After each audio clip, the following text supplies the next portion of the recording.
قال رسول الله صلى الله عليه وسلم إذا شرب أحدكم فلا يتنفس في الإناء وإذا أتى الخلاء فلا يمس ذكره بيمينه ولا يتمسح بيمينه متفق عليه. عن أبي قتادة رضي الله عنه قال حضور پاک صلی اللہ علیہ وسلم نے ارشاد فرمایا جب تم میں سے کوئی شخص پانی پیا کرے تو برتن میں سانس نہ لیا کرے. سانس لینا ہے تو برتن منہ سے علیحدہ. ایک تو کبھی کبھی سانس لیتے وقت کہ کوئی چیز یا ناک کی کوئی چیز باہر آ جاتی ہے اس کے اندر گرنے کی تقدس پیدا ہو جائے گا. کبھی کبھی سانس کے ساتھ بدبو بھی آتی ہے بہت سے لوگوں کو, اس سے بدبو ہو جائے گا. اس لیے علیحدہ کر کے تب سانس لینا چاہیے. وہ اضاءۃ الخلاء, اور جب بیت الخلاء ہے تو اپنے عضب تناسل کو داہنے ہاتھ سے نہ چھوئے اور نہ داہنے ہاتھ سے استنجا کرے. وعن أبي هريرة رضي الله عنه قال قال رسول الله صلى الله عليه وسلم من توضأ فليستنثر ومن استجمر فليوتر متفق عليه. جو آدمی وضو کرے تو اس کو استنثار ضرور کرنا چاہیے, یعنی ناک میں پانی ڈالنا چاہیے, پھر سنک کر اس کو صاف کرنا چاہیے. اور جو ڈھیلے سے استنجا کرے تو تام عدد کا اہتمام کرے.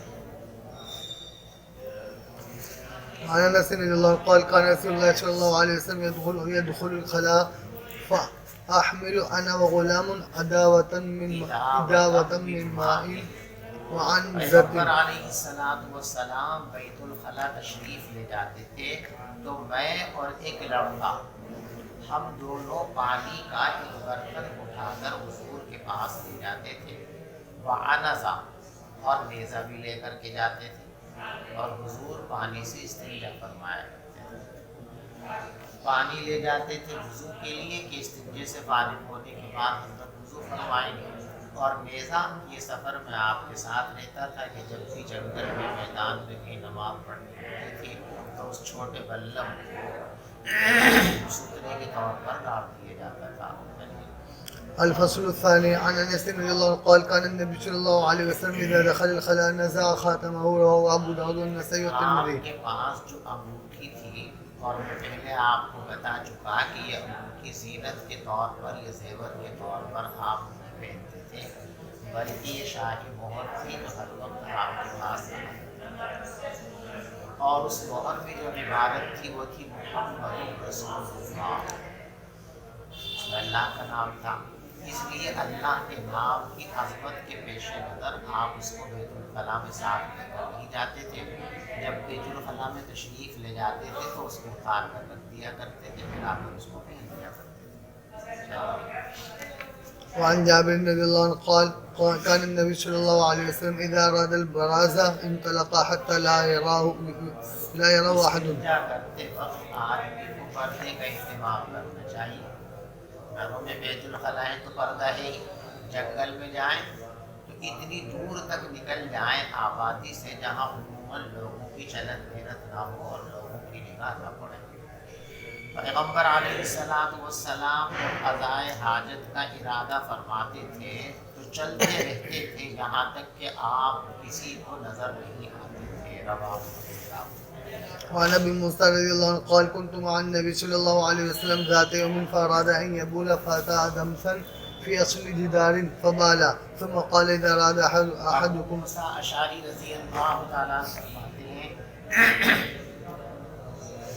کہ میں حضور پاک صلی اللہ علیہ وسلم کے ہمراہ تھا. ایک دن آپ نے پیشاب فرمانے کا ارادہ کیا.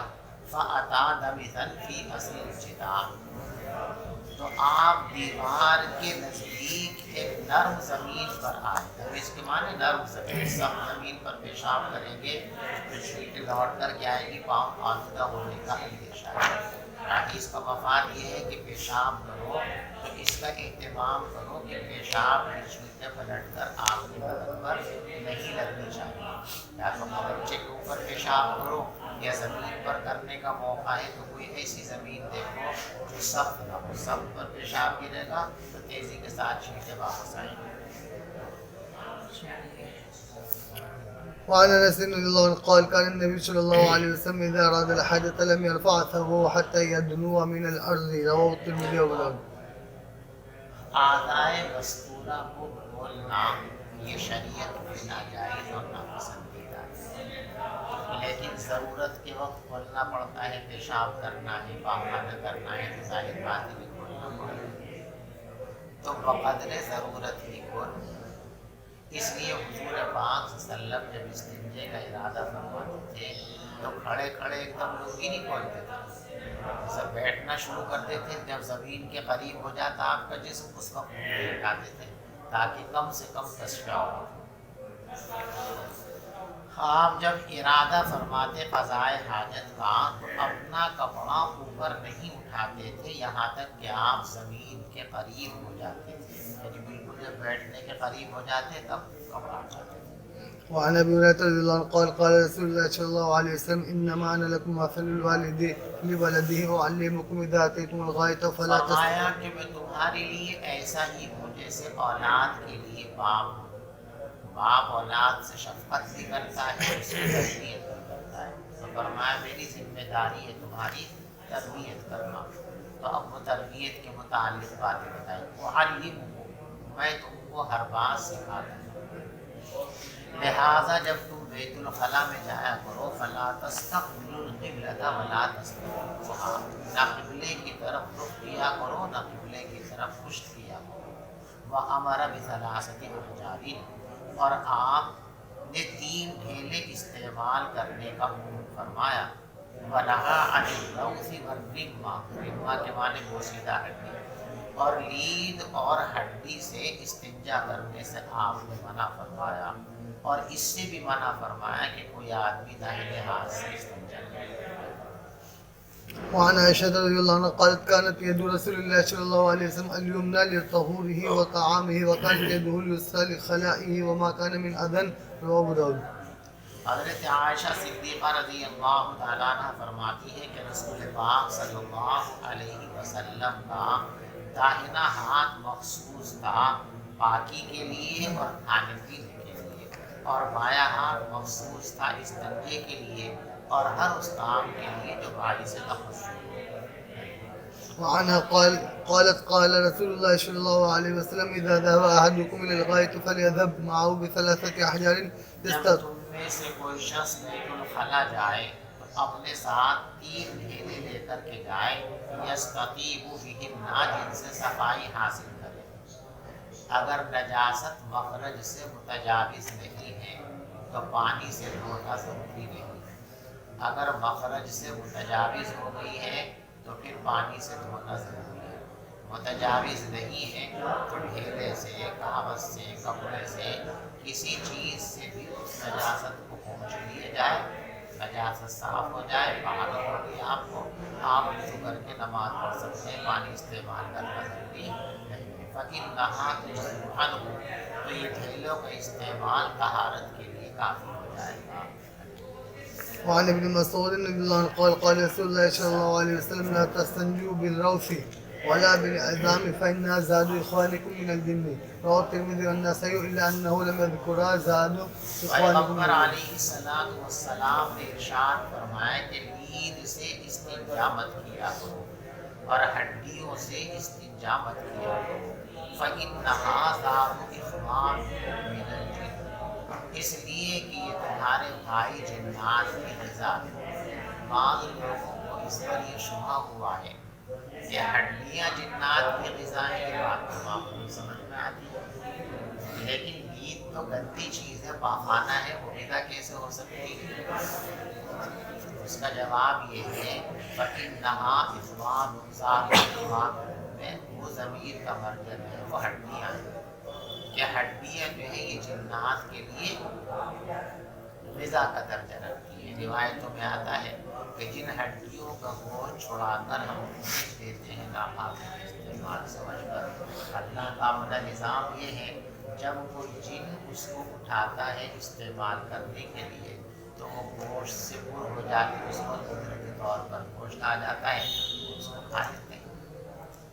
اور بعض لوگوں نے کہا کہ ہڈی جیسی ہے ویسی ان کی غذا ہے، اس لیے کہ ہم ہی تو ہڈی نہیں کھا سکتے، لیکن جنات کی ساری چیزیں بھی ہماری جیسی ہی کیسے ہو سکتا ہے؟ ہو سکتا ہے وہ ہڈی بھی چبا سکتے ہو اور وہ ہڈی چبانے کے اندر بھی لذت آتی ہے، اندر غذائیت۔ بہت ساری چیزیں یہ ہیں کہ کسی کے لیے غذائیت رکھتی ہیں، کسی کے لیے غذائیت نہیں رکھتی. گھاس ہے آپ کے اور ہمارے لیے تو غذائیت نہیں رکھتی، لیکن گھوڑے کے لیے غذائیت رکھتی ہے، اس کے لیے غذائیت رکھتی ہے. یہ بھی ہو سکتا ہے، یا پھر یہ کہ ہڈی پر گوشت آ جاتے ہیں، یہ بھی ہو سکتا ہے. رواہ الترمذی والنسائی الا انه لم يذكر زاد اخوان من الجن. یہ روایت ترمذی شریف کے اندر بھی ہے اور یہ روایت نسائی شریف کے اندر بھی ہے. فرق بس اتنا ہے کہ نسائی شریف کے اندر لا تستنجوا بالروث ولا بالعظام، آگے جو جملہ فإنها زاد اخوانکم من الجن، یہ ترمذی شریف کے اندر ہے، نسائی شریف کے اندر نہیں. اسی کو فرمایا الا انہ، مگر یہ کہ امام نسائی رحمۃ اللہ علیہ نے اپنی روایت میں زاد اخوانکم من الجن کا تذکرہ نہیں کیا ہے.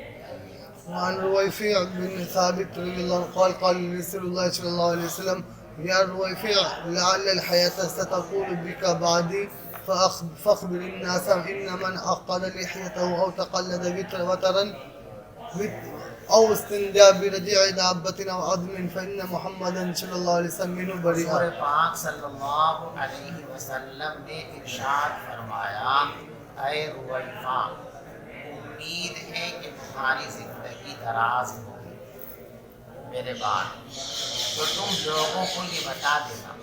میرے بعد میں لوگ آئیں گے تو مجھے تو خطاب کرنے کا موقع نہیں ملے گا، اور میرے بعد جو لوگ آئیں گے تمہاری مجھ سے ملاقات ہوگی تو میری یہ بات، یہ پیغام ان تک پہنچا دو. کیا ہے وہ پیغام؟ فَأَخْبِرِ النَّاسَ أَنَّ مَنْ عَقَدَ لِحْيَتَهُ، تو بتا دینا کہ جو آدمی داڑھی چڑھائے گا، یہ ہماری داڑھی کبھی حالت پہ رکھو، اس کو کم نہ کر. بعض لوگ اس داڑھی کو، یہ لمبی داڑھی نہ لگے، اس طرح گود سے چھڑکانے کا رواج تھا پہلے زمانے میں، دریو چھڑکا کے، یہ غلط بات ہے. اس کو منع کرنا ہے کہ جو ایسی حرکت کرے گا اس کا ایمان کمزور ہوگا. او تقلد وطرا، یا تانت کا قلادہ اپنے جانوروں کے گردن میں ڈالے. دیکھو تانت کا قلادہ، تانت سمجھتے ہو؟ تانت جو ہے سوکھنے کے بعد انتہائی سخت اور ٹائٹ ہو جاتی ہے، اور اگر وہ باریک ہو تو دھار کا کام بھی کرتی ہے. تو اس سے ایک تو جانور کو تکلیف ہونے کا اندیشہ ہے، بلکہ اس لیے آپ نے منع فرمایا. یا پھر ممانعت کی وجہ یہ ہے کہ زمانے جاہلیت کے اندر دانت کے گنڈے کو اور دانت کے قلادہ اور ہاتھ کو لوگ دفع بلا کے لیے مؤثر مزاج سمجھا کرتے تھے کہ جس جانور کے گلے میں دانت کا قلادہ ڈال دیا جائے گا بس اسے تو کچھ ہو ہی نہیں سکتا.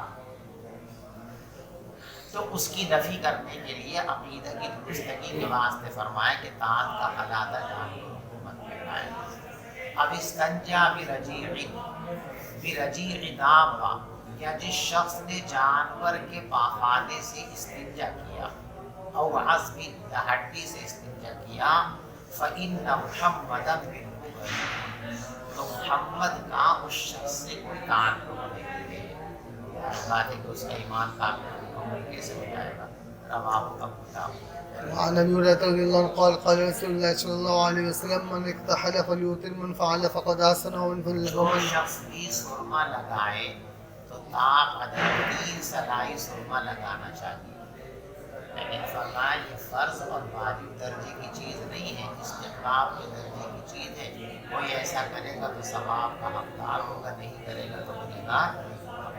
من فعل فقد احسن، جس نے ایسا کر لیا بہت اچھا کیا. ومن لا، اور جس نے نہیں کیا فلا حرج، تو کوئی گناہ کی بات نہیں. ومن استجمر فلیؤتر، اور جو آدمی ڈھیلے سے استنجا کرے تو تام عدد کا استعمال کرے. یہ بھی فرض یا واجب درجے کی چیز نہیں، فرض تو ازالہ نجاست ہے. لہذا بغیر تام عدد کا خیال رکھے ہوئے بھی اگر وہ ڈھیلوں سے ازالہ نجاست کر لیتا ہے تو اس کو طہارت مل جائے گی اور وہ گنہگار بھی نہیں ہوگا. جس نے ایسا کیا اس نے اچھا کیا، جس نے نہیں کیا تو کوئی حرج کی بات نہیں. ومن اکل فما تخلل فلینفس، اور جو شخص کوئی چیز کھائے بس جو کچھ دانتوں میں پھنس گیا ہے جب اس کا خلال کرے تو اس کو تھوک دیا کرے۔